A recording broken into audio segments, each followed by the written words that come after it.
Spoštovane udeleženke in udeleženci, cenjeni predavatelji in častni gostje, dragi sodelavci. Lepo pozdravljeni na mednarodnem znanstvenem simpoziju Vpliv religije na politiko in javno življenje na Bližnjem vzhodu. Center judovske kulturne dediščine, Sinagoga Maribor in Teološka fakulteta Univerze v Ljubljani ter še posebej njena enota v Mariboru sta pred leti razvili uspešno sodelovanje. To sodelovanje se je začelo s pripravo razstave Od puščave do mize, s katero smo javnosti predstavili biblično arheološko zbirko Teološke knjižnice Maribor, ter se nadaljevalo z izvedbo mednarodnega znanstvenega simpozija Judovsko-krščanski viri in razsežnosti dialoga. Odličen odziv strokovne javnosti ob izvedbi omenjenega simpozija nas je takrat opogumil, da v bližnji prihodnosti skupaj organiziramo še kakšen strokovni posvet. In res, ob izidu druge številke letnika 77 revije Edinost in dialog, ta je izšla v koncu lanskega leta in je bila tematsko posvečena vselej aktualnemu vprašanju o vplivu religije na politiko in javno življenje, se je ponudila primerna priložnost za organizacijo novega znanstvenega simpozija. Temo, ki so jo nagovarjali prispevki objavljeni v reviji Edinost in dialog, smo se organizatorji simpozija odločili osredotočiti na območje Bližnjega vzhoda, torej svetega prostora treh velikih monoteističnih religij, judovstva, krščanstva in islama. Na ta način smo nadgradili ne samo naše siceršnje sodelovanje, pač pa vsebinsko tudi predhodni simpozij, saj smo v dialog med judovstvom in krščanstvom vključili še islam. Ko smo se pred mnogimi meseci začeli resneje posvečati organizaciji današnjega simpozija, žal nismo slutili, da se bo ta odvijal prav v času, ko Bližnji vzhod pretresajo novi tragični dogodki. Predstavitve, ki jim bomo danes lahko prisluhnili, naj bodo zatorej strokovni doprinos k poglabljanju znanja o razsežnostih vpliva religije na politiko in javno življenje, obenem pa tudi klic k spoštovanju moči argumenta in ne argumenta moči. Kako bo potekal simpozij? Uvodoma bomo lahko prisluhnili plenarnemu predavanju dr. Aleša Mavra, nato pa še 12 prispevkom slovenskih in tujih predavateljev, ki bodo skušali nagovoriti osrednjo temo simpozija skozi prizme judovstva, krščanstva in islama nekoč in danes. Prijazno pripominjam, da se simpozij snema za dokumentarne in promocijske namene, ter da z vašo prisotnostjo soglašate s snemanjem. Posnetki predstavitev bodo naknadno objavljeni in javno dostopni na spletu. V želji, da bi naš simpozij potekal čim bolj tekoče, bomo vsem udeležencem z izjemo trenutnega govornika, govornice, izklopili mikrofone, da se tako izognemo morebitnim šumom iz ozadja. Uporaba pogovornega okna med nagovori in predstavitvami ne bo mogoča, saj smo v programu predvideli ustrezen čas za razprave, v katere se boste lahko vključevali vsi udeleženci. Uradna pogovorna jezika simpozija bosta slovenščina in angleščina, zato simultano prevajanje nagovorov in predstavitev ne bo zagotovljeno. Kljub vsemu pa mi zdaj dovolite, da v angleščini nagovorim tudi naše tujejezične udeležence. Dear sirs, dear madams, respected lecturers and honorable guests, it is a great honor to welcome you at the International Scientific Symposium, The Influence of Religion on Politics and Public Life in the Middle East. The symposium is a result of a successful cooperation between the Center of Jewish Cultural Heritage, Synagogue Maribor, and the Faculty of Theology of the University of Ljubljana, and especially its unit in Maribor. At the end of 2022, the second issue of the year 77 of the scientific journal Unity and Dialogue was published, presenting articles that tackled the question of the influence of religion on politics and public life. Recognizing the relevance of this issue in contemporary society, a decision was made to organize an international scientific symposium that would be devoted to the same subject, but geographical, narrowing it to the area of the Middle East. Unfortunately, when we started with organizational activities related to this symposium, little did we know that it will be held at a time when the Middle East, the sacred space of the three monotheistic religions, the Judaism, Christianity, and Islam, will be shaken by new, sad and tragic events. The presentation we will hear today should therefore be acknowledged as a professional contribution to deepening our knowledge of the dimensions of the religion's impact on politics and public life, and as a call for respecting the power of argument and not the argument of power. Now, I would like to invite our first honorable guest to address the participants. On behalf of Dr. Stanislav Slatinek, the Vice Dean for Scientific Research of the Faculty of Theology of the University of Ljubljana and head of Maribor Unit, who was unfortunately not able to join us today, our dear colleague, Dr. Samo Skralovnik, Editor-in-Chief of the scientific journal Unity and Dialogue and Assistant Professor at the Department of Biblical Studies and Judaism at the Faculty of Theology, will share with us some welcoming thoughts.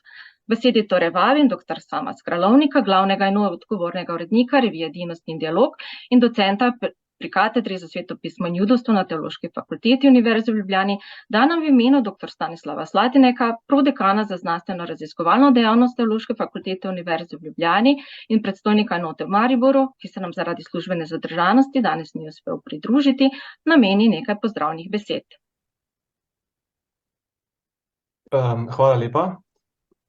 Spoštovani in cenjeni visoki gosti, torej, kot smo slišali, v imenu Teološke fakultete Univerze v Ljubljani, enote v Mariboru in njega vodstva, predstojnika izrednega profesorja dr. Stanislava Slatineka, vam izrekam lepe, tople pozdrave in dobrodošlico. Teološka fakulteta Univerze v Ljubljani je edina teološka visokošolska ustanova v Sloveniji, in poleg torej, kot smo slišali, matične enote v Ljubljani, ima še dislocirano enoto v Mariboru. S svojim znanstvenim delovanjem na različnih področjih, na primer z izdajanjem znanstvenih revij in drugih publikacij, z organizacijo pomembnih odmevnih simpozijev, s sodelovanjem z različnimi univerzami širom sveta, religiološko zasnovanimi študijskimi procesi, rednim sodelovanjem in stiki s predstavniki drugih ver, pomembno prispeva k gradnji dialoga in mirnega sobivanja v lokalnem in širšem smislu. Eden od teh delčkov te dejavnosti je tudi revija Edinost in dialog z podnaslovom Revija za ekumensko teologijo in medreligijski dialog. To je znanstvena revija Teološke fakultete Univerze v Ljubljani, ki je, kot smo tudi slišali, v drugi številki letnika 77, to je bilo lani, in prvi letošnji številki letnika 78, posvetila poseben blok razprav vprašanju vpliva religije na politiko in javno življenje. V tematskih številkah so avtorji iz različnih držav predstavili primere sobivanja politike in religije v nekaterih državah sveta in ponudili vpogled v pomembnost in pestrost problematike razmerja med religijo in politiko v sodobnem svetu. V sodelovanju s Centrom judovske kulturne dediščine Sinagoga Maribor, in to sodelovanje je zelo dobro, smo se odločili, da organiziramo prihajajoči oziroma trenutni mednarodni simpozij z istim naslovom, a nekoliko drugačnim težiščem, tokrat Bližnjim vzhodom.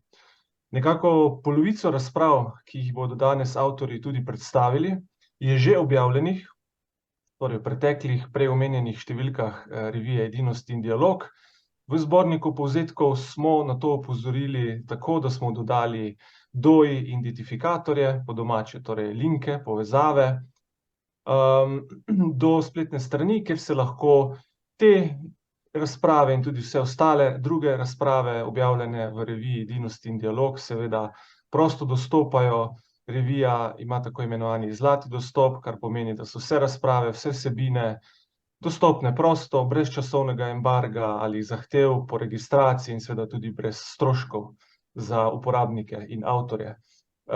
Ostale razprave, ki pa še niso objavljene, pa bodo objavljene v prihodnjih številkah revije. V svoji osnovni ideji simpozij predstavlja nadgradnjo oziroma nadaljevanje prizadevanj za dialog, konkretno mednarodnega znanstvenega simpozija z naslovom Judovsko-krščanski veri in razsežnosti dialoga, ki je potekal med 20. in 21. aprilom leta 2021, takrat s častnim pokroviteljstvom predsednika Republike Slovenije Boruta Pahorja, tokrat žal brez, sicer na predsednico smo naslovili prošnjo, vendar je ni sprejela. Mednarodni bibliografski seznam znanstvenih revij, po slovensko DOAJ oziroma angleško DOAJ, Directory of Open Access Journals, indeksira in omogoča dostop do kakovostnih znanstvenih revij širom sveta. Letos praznuje svojo 20. obletnico in za občutek v svoji bazi vključuje 80 jezikov, več kot 80 jezikov, več kot 135 držav, malo manj kot 20.000 revij in malo več kot 9 milijonov člankov.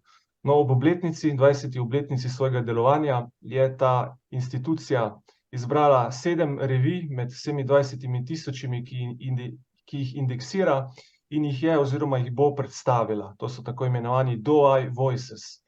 In s ponosom lahko dodam, da je eden od organizatorjev današnjega dogodka, torej revija Edinost in dialog, bila izbrana ena izmed 7 revij širom sveta, kar se mi zdi, da kaže na to, da so vsebine, ki jih pripravljamo, kvalitetne, pa kar je morda še pomembneje, da predstavljajo nek pomemben delček prizadevanja za dialog in mir na svetu.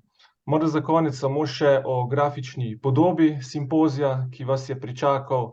Zdajle tukaj na naslovnici, pa videli ste jih v mailu, po zborniku povzetkov. Torej, grafična podoba simpozija je sestavljena iz 3 oljenk iz naše biblične arheološke zbirke, ki jo hrani Teološka knjižnica v Mariboru, zbral pa jo je akademik profesor Jože Kraševec. Prekrivajoče oljenke izvirajo iz današnjega Izraela oziroma Palestine, obrnjene se drug proti drugemu in predstavljajo oziroma simbolizirajo 3 monoteizme v dialogu. Prekrivajo se tam, kjer so oljenke gorele, kar na nek način spet simbolizira ogenj. V Svetem pismu se Bog pogosto razodeva v obliki ognja, s čimer je v ozadju ideja, da se vsi 3 monoteizmi napajajo pri istem viru, pri istem monoteističnemu Bogu, kar pa je tudi posebnost.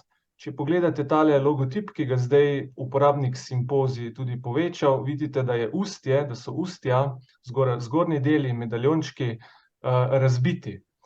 Arheologi, ki so te predmete raziskovali, so podali tezo, da sicer da je možno, da so zlomljeni zaradi uporabe, vendar da je verjetneje, da so ti mitološki motivi na zgornjem delu bili razbiti namenoma, kot posledica verovanja, ki pač prepoveduje upodabljanje ljudi in živali in s tem kot simbol oziroma kot logotip predstavlja nek lep primer vpliva religije na politiko in javno življenje na Bližnjem vzhodu, kar je tudi naslov in tema današnjega druženja.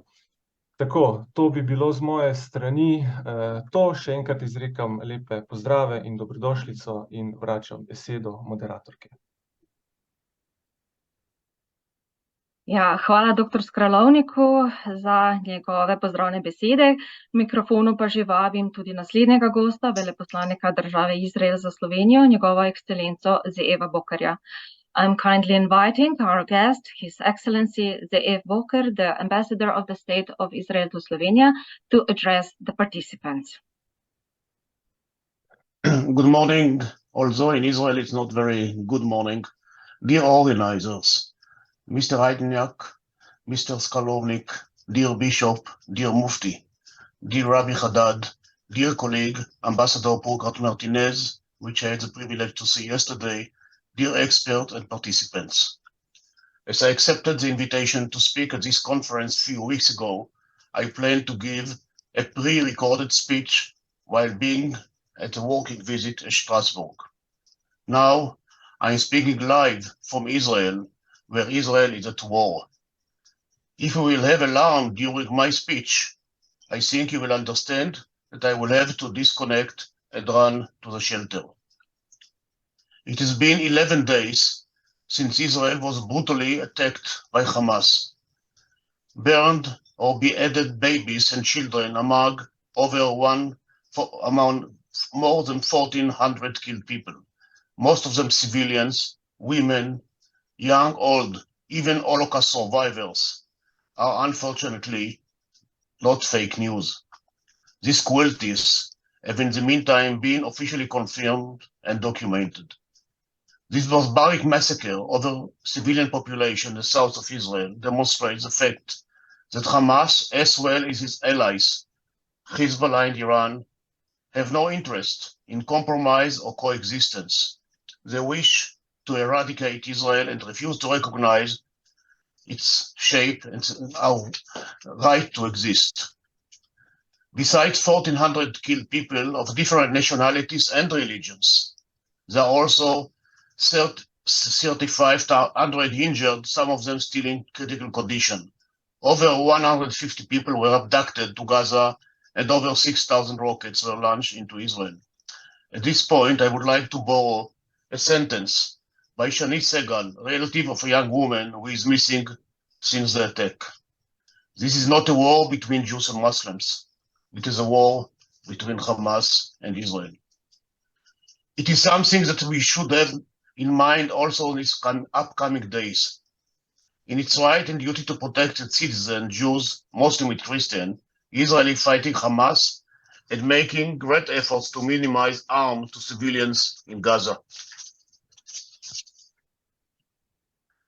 Muslim communities in Europe, also in Slovenia, can and should contribute in preventing any escalation or terror attacks in Europe, as the one in Brussels 2 days ago.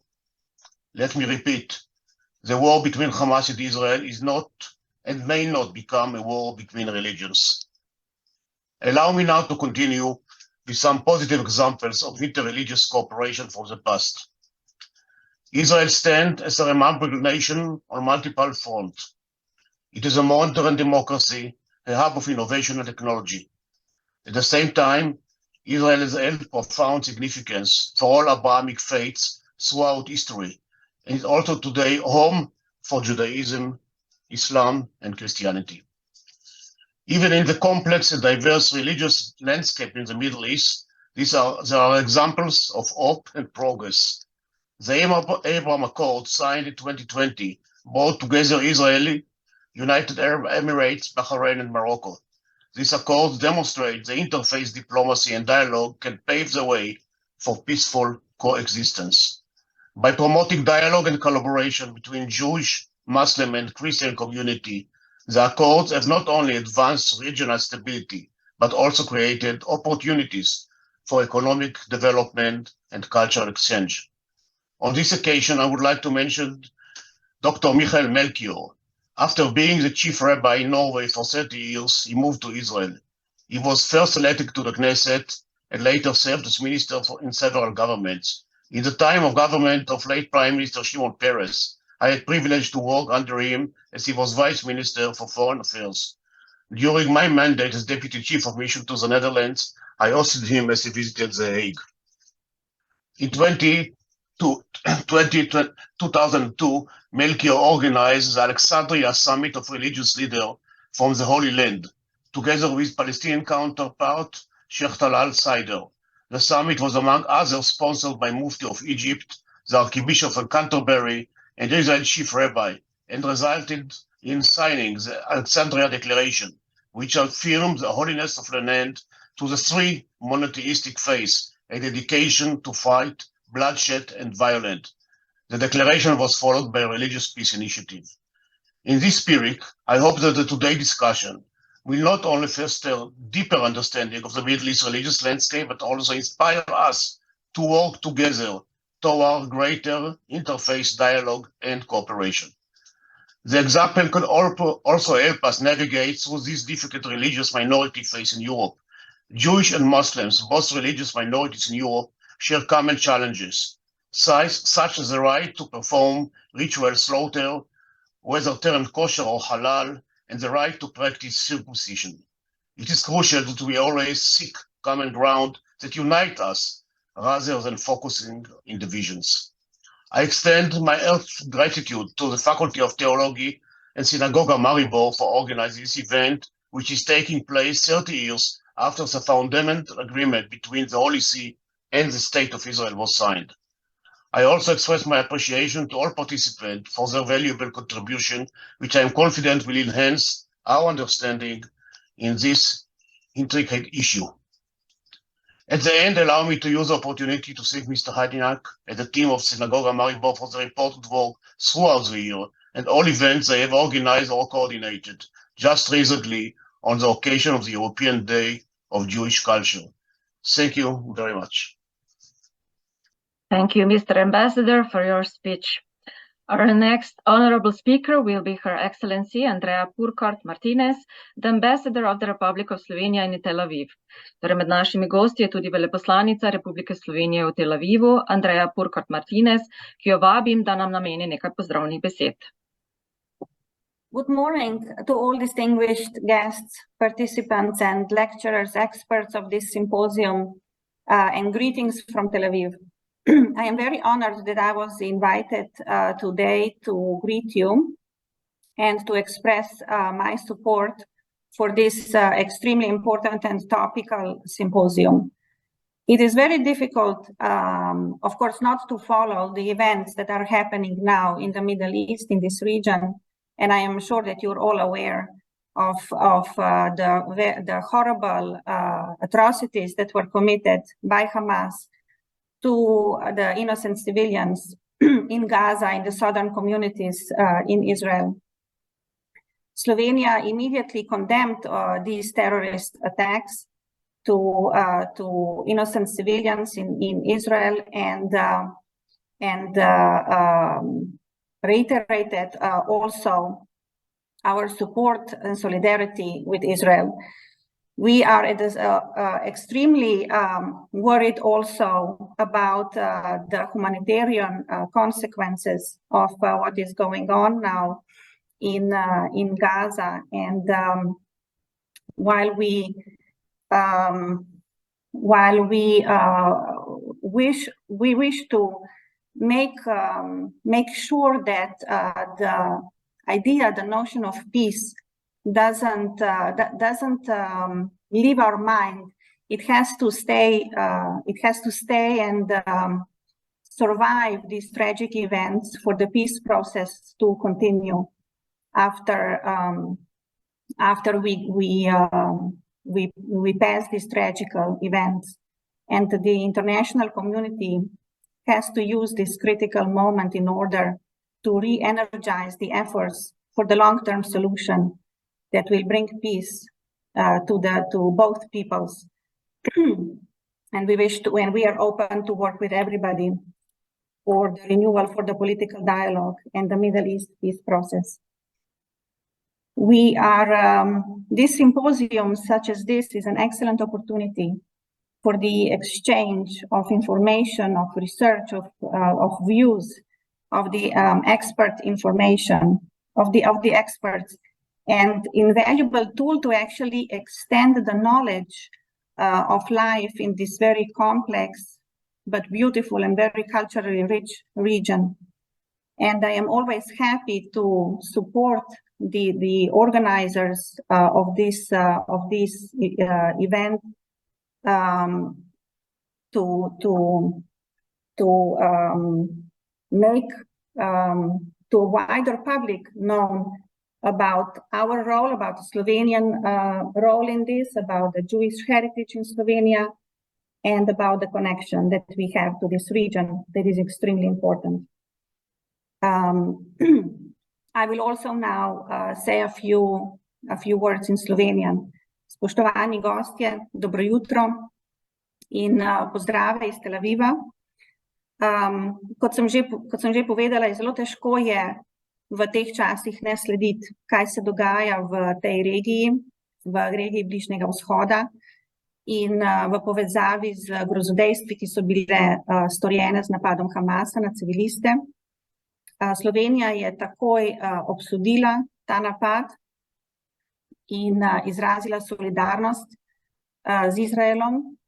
Hkrati pa seveda smo prepričani, da je to moment, kjer bi morali nadaljevati z napori in z razmišljanjem, svojim fokusom za mirno rešitev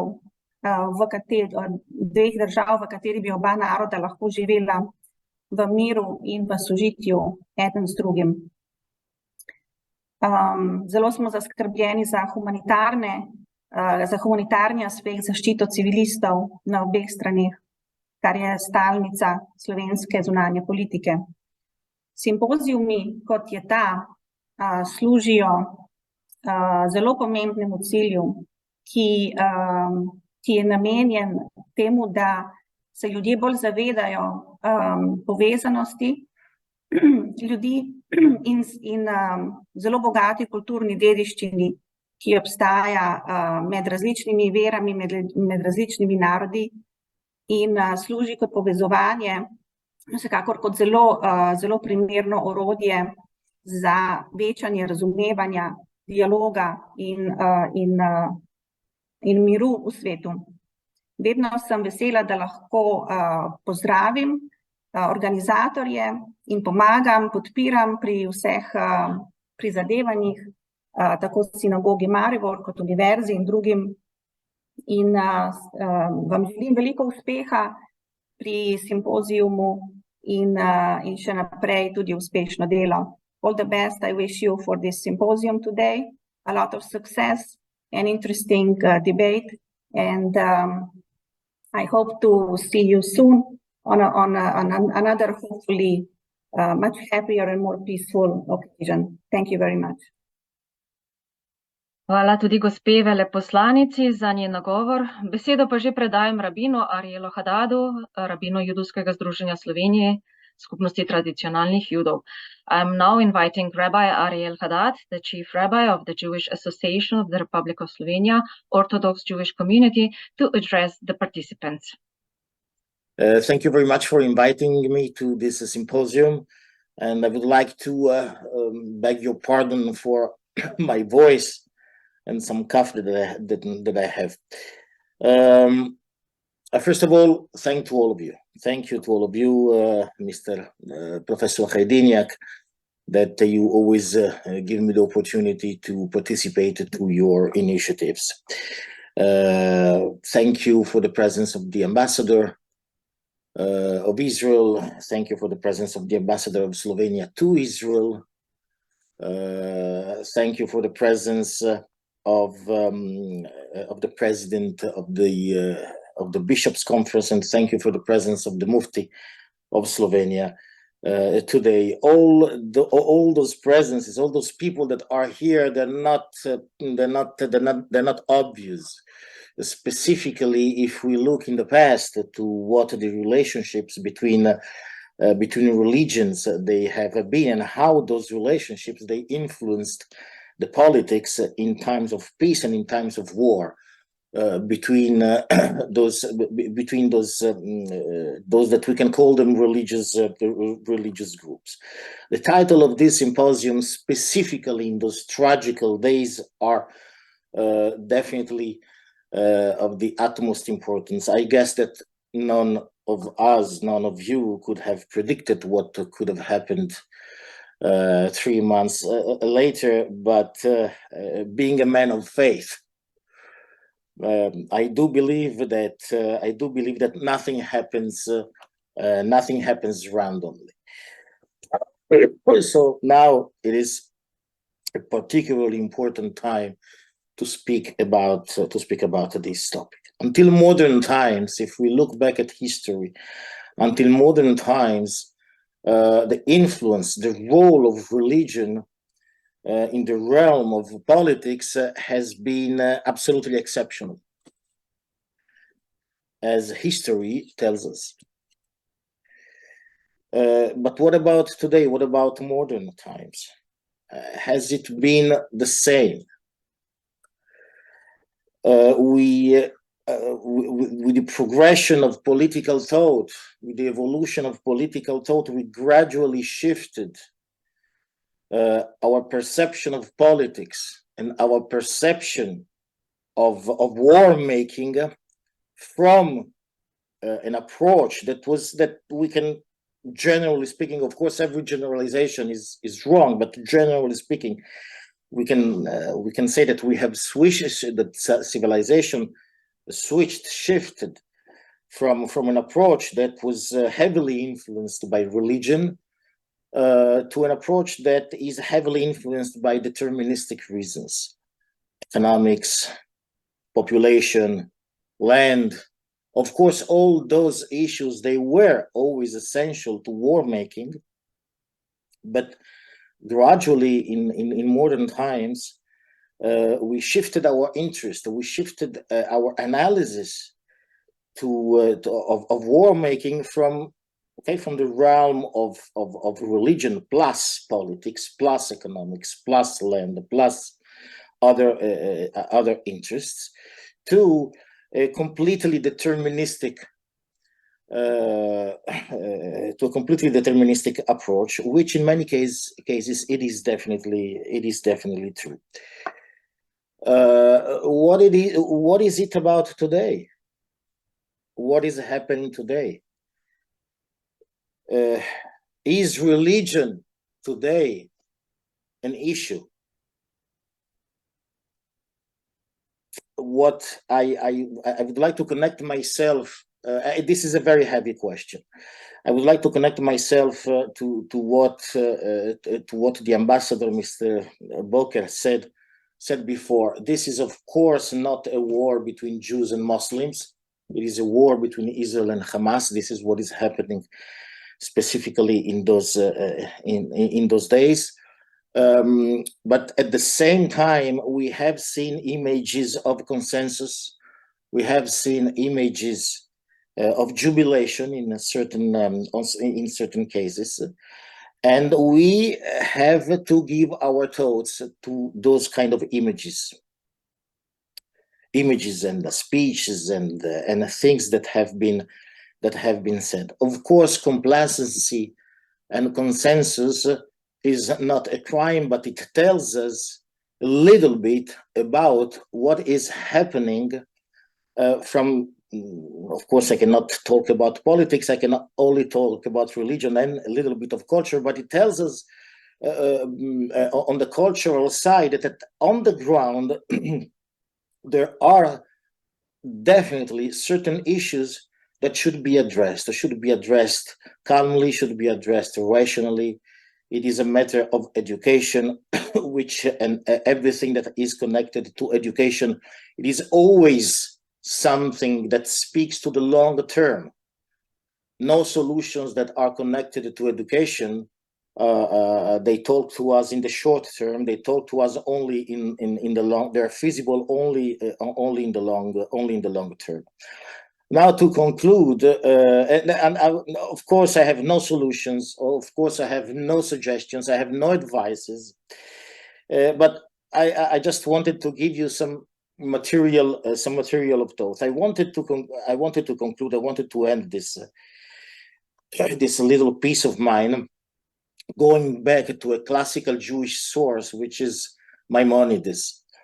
So Maimonides' views on Islam, which are particularly important, I think, specifically today, just in order to put everything back in the right perspective. Okay. Of course, Maimonides, when it talks to when he writes about other religions, he's not interested in politics. He's interested only in the theological aspects, in the theological view of those religions, how those religions are to be considered, theologically speaking, by a Jew, which by itself, once, maybe even today, but once for sure, it was definitely an important issue. So how theologically a Jew is supposed to perceive Islam, how a Jew is supposed to perceive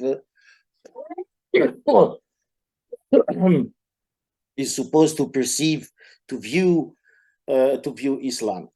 Now, Maimonides wrote those things that I'm going to say after he had to flee from his place of residence, which was Spain at the beginning, because of some issues with local Islamic rulers, and therefore he then started his trip through North Africa until Egypt, where he took his final residence and where he passed away. And he says, just in 2 words, no, in 3 words, Islam is not idolatry. Because theologically speaking, this was the issue that burnt Maimonides. Okay, that Maimonides felt that he was supposed to answer to Jews that were living in Islamic lands, in Muslim lands, and he told them, he wrote them specifically that Islam is not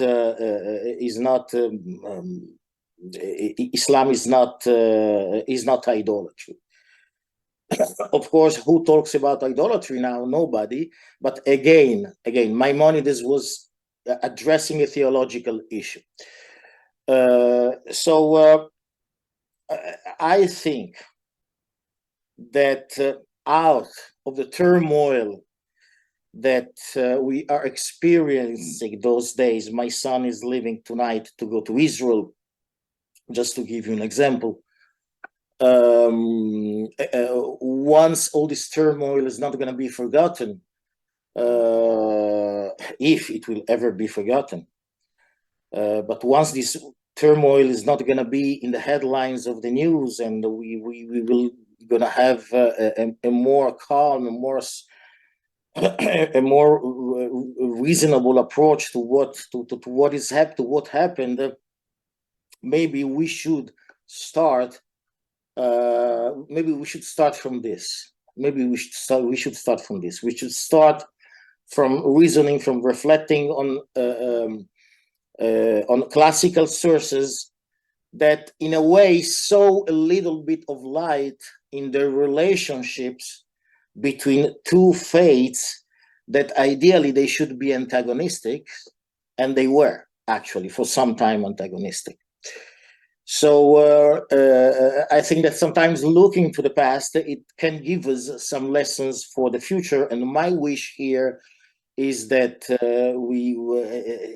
definitely we can use those lessons for the future. It doesn't matter if it is a future on the short term, which seems right now practically impossible, but we should not despair, and we have to try to build a framework of thought for the future of both nations. Thank you very much. Thank you, Rabbi Haddad, for your addressing words. Our next honorable speaker is the president of the Slovenian Bishops' Conference, Monsignor Dr. Andrej Saje. Na simpoziju se nam je prav tako pridružil tudi predsednik Slovenske škofovske konference, Monsignor Dr. Andrej Saje, katerega zdaj vabim, da nam nameni nekaj pozdravnih besed. Hvala lepa. Lepo pozdravljeni. V imenu Slovenske škofovske konference pozdravljam vse visoke goste, predavatelje simpozija, ki poteka pod naslovom Vpliv religije na politiko in javno življenje na Bližnjem vzhodu. Organizatorjem se zahvaljujem za njegovo pripravo in izbrano zelo aktualno tematiko in predavateljem za pripravo prispevkov. Religije imajo pomembno vlogo pri zaščiti človekove osebe in njenega dostojanstva. Poklicane so k pričevanju o obstoju skupne in duhovne moralne dediščine človeštva, ki po besedah papeža Frančiška temelji na dveh temeljih, to je na transcendenci in na bratstvu. Prispevajo gradnji medčloveških odnosov, družbene blaginje, pravičnosti in miru. Bogatijo človeštvo, ki pa ga pogosto zmotijo egoistična prizadevanja za dobiček in prevlado nad drugimi, kar povzroča krivice, izkoriščanje ter lahko zaneti nesoglasja in celo vojne. Vsem velikim monoteističnim religijam, ki se stikajo na Bližnjem vzhodu, to je judovstvu, krščanstvu in islamu, je skupno češčenje enega osebnega Boga in priznavanje človeku presežne resnice, ki jo lahko odkrivamo in tudi iz nje polno živimo. Kadar verujoči te resnice ne spoštujemo, lahko pride do kršenja človekovih pravic, prisvajanja dobrin drugih, do sovraštva in nasilja. Korenina zla in modernega totalitarizma je povezana z zanikanjem presežnega in duhovnega dostojanstva slehernega človeka, poudarja papež Frančišek. Nobena religija kot taka ne more spodbujati vojne. V tem primeru bi namreč razglašala Boga uničenja in s tem zanikala samo sebe. Katoliška cerkev želi hoditi po poti bratstva med narodi in pospeševati mir in pravičnost. Trdno verjame v ekumenski, medverski in medkulturni dialog. Njena vera in prizadevanja za skupno dobro temeljijo na večnem dialogu med Bogom in človekom, kakor nas uči Sveto pismo, ki se je utelesil v osebi Jezusa Kristusa. S ponižnostjo in v duhu služenja po vzgledu Božjega Sina, ki ni prišel na svet, da bi mu služili, ampak da bi on služil, cerkev oznanja resnično kraljestvo miru. Vsakemu človeku in kulturi se želi približati z veseljem oznanilom evangelija ter ostaja v drži odprtosti in poslušanja tega, kar ponujajo druge verske tradicije in kulture. Konstruktiven in resničen dialog, pri katerem je ključno poslušanje, ne izničuje razlik, temveč jih pomaga bolje razumeti. Ohranja njihovo izvirnost in jim omogoča tudi vzajemno obogatitev. Če ima nekdo skupni izvor, to vsem daje enako dostojanstvo in skupno pot, ki je ni mogoče prehoditi drugače kot skupaj in v dialogu ter spoštovanju drugega. Dejstvo, da na pričujočem simpoziju sodelujejo strokovnjaki različnih znanstvenih ustanov, nazorov ter pripadniki različnih religij, je znamenje, da nismo izgubili vztrajnosti in upanja za nove oblike dialoga v spoštovanju sleherne človeške osebe, ne glede na kulturo, raso, politično prepričanje ali veroizpoved. V svetu, ki ga razdvajajo spopadi in nesoglasja, se to morda zdi utopično, a vendar se največji podvigi začnejo z majhnimi koraki in s potrpežljivostjo. Vsak človek dobre volje je lahko graditelj miru in gradnik boljšega sveta. Naj postajamo takšni graditelji in ne odnehajmo. To je naše veliko poslanstvo in odgovornost, da tudi ne izgubimo upanja. Naj zaključim te pozdravne besede z mislijo eksistencialističnega filozofa Sørena Kierkegaarda, ki govori o paradoksu vere in upanja. Pravi takole: vsak bo ostal v spominu, a vsak je bil velik glede na to, na kar je upal. Eden je bil velik, ker je upal na možno, drugi na večno, toda tisti, ki je upal na nemogoče, je bil največji od vseh. Želim vam uspešno delo pri izvedbi tega simpozija in Božjega blagoslova vsem. Hvala tudi monsinjorju Sajetu za njegove pozdravne besede. K sodelovanju na simpoziju smo povabili tudi muftija Islamske skupnosti v Republiki Sloveniji, magistra Nevzeta Poriča, ki je sprejel naše povabilo, a so mu službene obveznosti v zadnjem trenutku žal preprečile udeležbe v živo. Mufti nam je zato poslal video nagovor, ki ga namenja vsem udeležencem simpozija. Our last honorable guest, Mufti of the Islamic community in the Republic of Slovenia, Nevzet Porič, was unfortunately not able to attend the symposium in live. Instead, he has sent us a video in which he addresses the participants of this symposium. Spoštovani, lepo pozdravljeni. Ob tej priložnosti pozdravljam namen današnjega pogovora o temi, ki je v tem trenutku izredno aktualna. Kot mufti Islamske skupnosti v Republiki Sloveniji sem počaščen, da lahko sodelujem, podam uvodni nagovor in delim svoja razmišljanja na današnjem srečanju. Področje Bližnjega vzhoda je že od nekdaj pomembno središče verskega in kulturnega razvoja. Regija je zibelka monoteističnih religij, saj je to področje, kjer so tri največje religije, judaizem, islam in krščanstvo, nastale. Kljub različnim konfliktom, ki so zaznamovali to regijo, je pomembno priznati njeno bogato versko dediščino in vpliv, ki ga je imela na svetovno zgodovino. Islam, judaizem in krščanstvo so pomembno vplivali na oblikovanje identitete in kulturo ljudi Bližnjega vzhoda. Torej, vera in religija kot pozitivni vrednoti, ki sta narode Bližnjega vzhoda spodbujali k napredku, sta globoko zakoreninjeni v družbenem in kulturnem tkivu regije. Verske vrednote, prepričanja in tradicije so pomemben del identitete teh ljudi.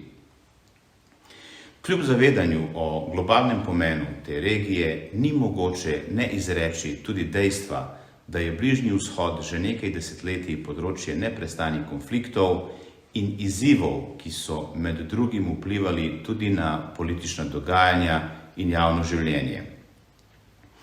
Zadeve so prepletene, vendar prevladuje politična ideologija. Pomembno je razumeti in poudariti, da religija ni edini dejavnik, ki lahko vpliva na politiko in javno življenje. Politika je kompleksen sistem, ki vključuje mnoge druge dejavnike, ki jo sooblikujejo, kot so zgodovina, ekonomija, identiteta in mednarodni odnosi. V tem kontekstu se ne da izvzeti iz širšega konteksta tudi čas Prve svetovne vojne, kar velja tudi za dogajanja na Bližnjem vzhodu in ravnanje evropskih sil na tem področju pred vojno in po njej. Predvsem se je potrebno zavedati brutalnosti kolonialnih sil in podrejanje religije njihovim takratnim interesom.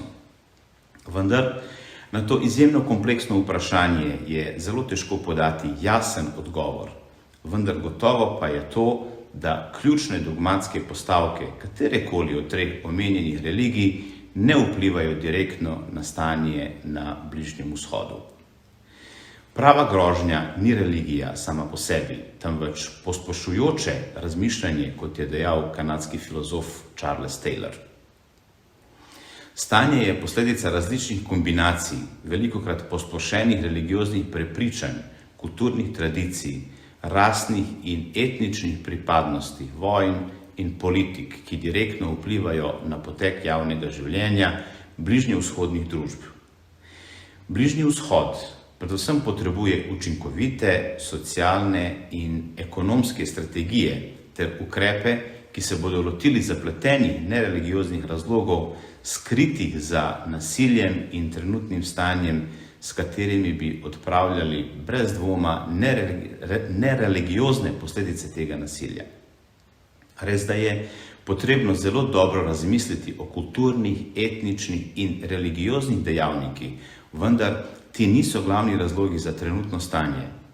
Potrebno pa se je zavedati, da kljub vsemu verske ustanove in verski voditelji imamo lahko pozitivno vlogo, saj je naša naloga spodbujati mir, sožitje in socialno pravičnost.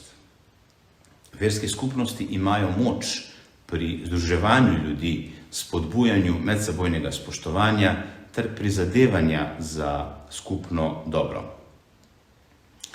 Kot mufti islamske skupnosti v Republiki Sloveniji sem zavezan k spodbujanju dialoga med različnimi verskimi skupnostmi.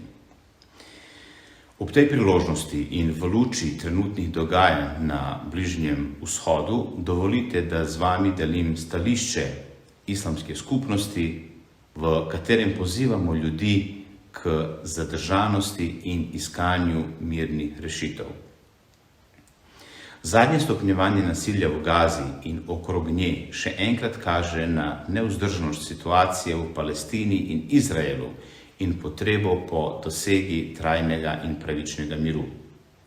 Islamska skupnost je vedno zagovarjala mir in obsojala nasilje in terorizem, ne glede na to, z katere strani prihaja, in tako je tudi danes. Obsojamo vsako obliko nasilja, posebej pa trpljenje nedolžnih civilistov. Vse pozivamo k zadržanosti in skrbi za življenje nedolžnih ljudi ter k iskanju mirnih rešitev v deželi, ki jo imajo vsi duhovni potomci Ibrahima oziroma Abrahama za svetom.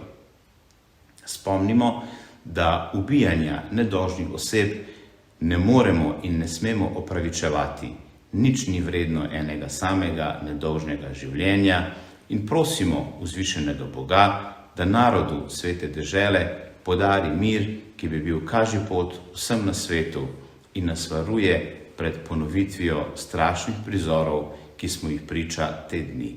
Hvala za vašo pozornost. Še enkrat najlepša hvala vsem uvodnim govornikom in govornici, ki so nam s svojo udeležbo in sodelovanjem izkazali podporo pri organizaciji simpozija.